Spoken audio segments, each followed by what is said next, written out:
여러분 안녕하십니까? 3.1절 아침 여수 MBC 뉴스투데이입니다. 율촌 제1산단이 산단 지정 29년 만에 사실상 분양이 마무리됐습니다. 산단 조성과 기업 유치 과정에서 우여곡절이 많았지만 이제는 전남 동부 지역 경제를 견인하는 대표 산단으로 자리매김했다는 평가입니다. 최우식 기자가 보도합니다. 율촌 제1산단은 1994년 8월 현대자동차와 산단 대행 개발 계약이 체결되면서 그해 12월에 착공했지만 IMF 이후 현대와의 계약이 해지되고 2006년부터 광양만권 경제자유구역청이 직접 개발에 나섰습니다. 그러나 관할구역이 3개 지자체에 중복돼 있어 행정 지원에 난관이 많았고 조선업 등의 경기 침체로 주력 산업인 철강과 금속 분야 기업 유치에 어려움을 겪는 등 말 그대로 우여곡절이 많았습니다.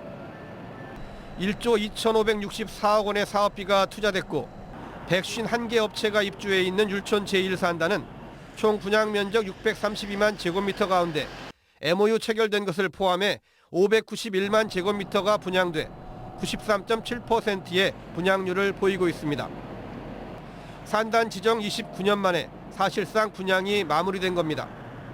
특히 현대제철과 포스코 등 대기업 유치를 통해 미래 친환경 핵심 산업인 2차전지 클러스터와 블루에너지 프로젝트인 해상풍력발전 주요 자재 생산 기지로 4차 산업혁명을 주도하고 있습니다. 지난해 기준으로 율촌 제1산단은 18조 2천억 원의 생산 유발 효과와 2만 8천 명의 일자리 창출 효과가 확인됐습니다.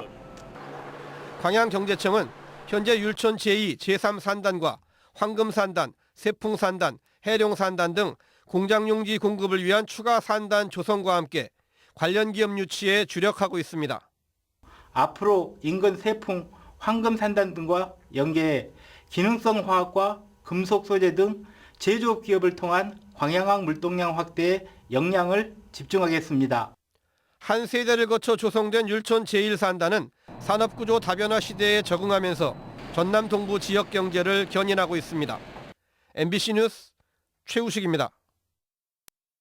전라남도가 일제 잔재 청산 사업의 하나로 공적 장부의 일본식 이름 지우기를 추진합니다. 전라남도는 지난해 6월부터 지적 공부에 일본인 이름으로 추정되는 토지를 따로 뽑아 정리한 뒤 정비하고 있다며 이를 통해 왜곡된 역사를 바로 세우는 데 도움이 될 것으로 기대하고 있습니다. 이번 정비 대상에는 일제 강압으로 창씨 개명한 한국인 명의의 부동산과 함께 일본인이나 일본 기업 명의의 부동산이 포함돼 있습니다. 전남 소방본부가 도내 건축 공사장에 대한 특별 소방 점검을 벌여 20건의 법령 위반 사항을 적발했습니다. 전남 소방본부에 따르면 지난해 12월부터 2달 동안 연면적 3,000제곱미터 이하 건축 공사장에 대한 소방 점검을 한 결과 전체 10.6%인 12곳 20건이 소방 법령을 위반하고 있었습니다. 임시 소방시설 불량이 14건, 소량 위험물 취급 부주의 4건 등이었으며 이들에 대해서는 과태료가 부과되거나 조치 명령서가 발급됐습니다. 전남보건환경연구원이 도내 학교들의 식수 안전성 확보를 위해 수질 검사를 실시합니다. 연구원은 이번 달까지 지하수를 음용수로 사용하는 학교와 정수기와 냉온수기 등 설비를 대상으로 20개 항목을 검사해 기준에 맞지 않을 경우 시정 조치를 내릴 계획입니다. 한편 지난해 수질 검사에서는 조사 대상 2,800여 건 가운데 99%가 적합 판정을 받았습니다. 코로나19 예방 백신 접종이 빠르게 진행되고 있습니다. 특히 광주 전남은 접종률이 높게 나타났는데요. 접종은 내일부터 재개됩니다. 우종훈 기자가 취재했습니다. 요양병원과 요양시설에서 백신 접종이 시작된 뒤 광주 전남에서는 이틀 동안 5천 명 가까이 백신을 맞았습니다. 28일 0시 기준 백신 접종 건수는 광주 3,274명으로 전국에서 경기도 다음으로 많았습니다. 전남의 접종자는 1,950명으로 17개 시도 가운데 네 번째로 많았습니다. 광주 전남 방역당국은 백신을 받은 이후 가급적 닷새 안에 접종하는 게 좋다는 정부 권고가 있었고 또 휴일의 경우 이상 반응에 즉각 대응하기 어려워 속도를 높였다고 설명했습니다. 접종률은 30.1%입니다. 세부적으로 보면 요양병원들이 이제 주말에도 조금 더 속도를 내서 접종을 진행을 해서 접종 이후 이상 반응을 보인 사례는 광주 2건, 전남 4건이 보고됐습니다. 이 중 한 건은 국소 알러지 반응, 5건은 발열 증상으로 심각한 수준은 아닌 것으로 전해졌습니다.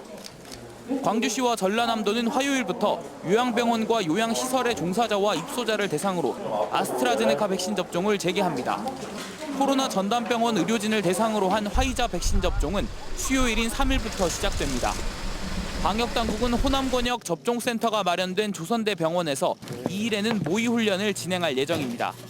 백신 접종이 본격적으로 시작되면서 일상 회복에 대한 기대감이 커지고 있지만 방역당국은 집단 면역이 형성될 때까지는 절대 방심해선 안 된다고 경고했습니다. MBC 뉴스 우종훈입니다. 정부 지침에 따라 비수도권의 경우 사회적 거리두기 1.5단계가 연장됐습니다. 각 지자체는 정부의 비수도권 표준 방역 지침에 따라 오늘부터 오는 3월 14일까지 사회적 거리두기 1.5단계를 2주간 연장합니다. 이에 따라 유흥시설 6종과 방문 판매 등 직접 홍보관은 오후 10시 이후 운영 제한 등의 특별 방역 조치와 사회적 거리두기 1.5단계 조치가 유지됩니다.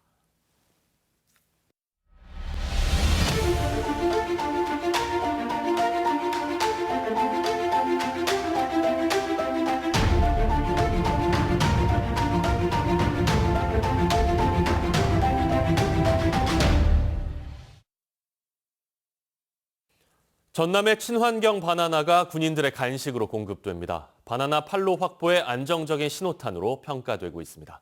양현승 기자가 취재했습니다. 바나나가 주렁주렁 매달린 해남군의 농민 김현식 씨의 농장입니다. 작년 1월 바나나 농사를 시작한 뒤 1년여 만에 첫 수확.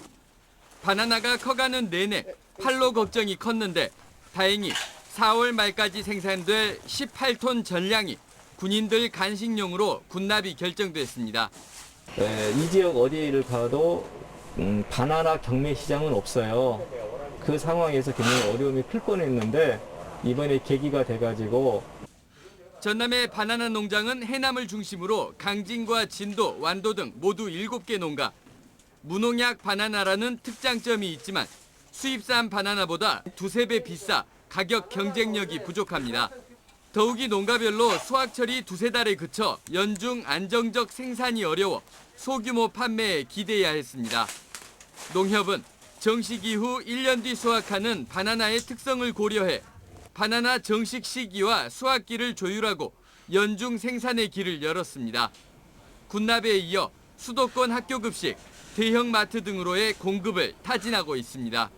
바나나 재배하는 농가를 전체를 모아가지고 이런 회의도 하고 재배 기술 전달 교육도 같이 하면서 작기 조절 이런 부분도 협의를 해서 작년 여름부터 가을까지 집중 출하하는 농가가 있고 또 지금 겨울철에 출하되는 농가가 있고 그렇습니다. 2018년 2,900여 제곱미터였던 전남의 바나나 재배 면적은 불과 3년 사이 6배 이상 늘었습니다. 또 신안에서도 1헥타르 규모의 대규모 바나나 농장이 추진되는 등 전남이 바나나의 주산지를 향하고 있습니다. MBC 뉴스 양혜승입니다. 여수시 의회가 여수와 광양을 잇는 이순신 대교의 국도 승격을 촉구했습니다.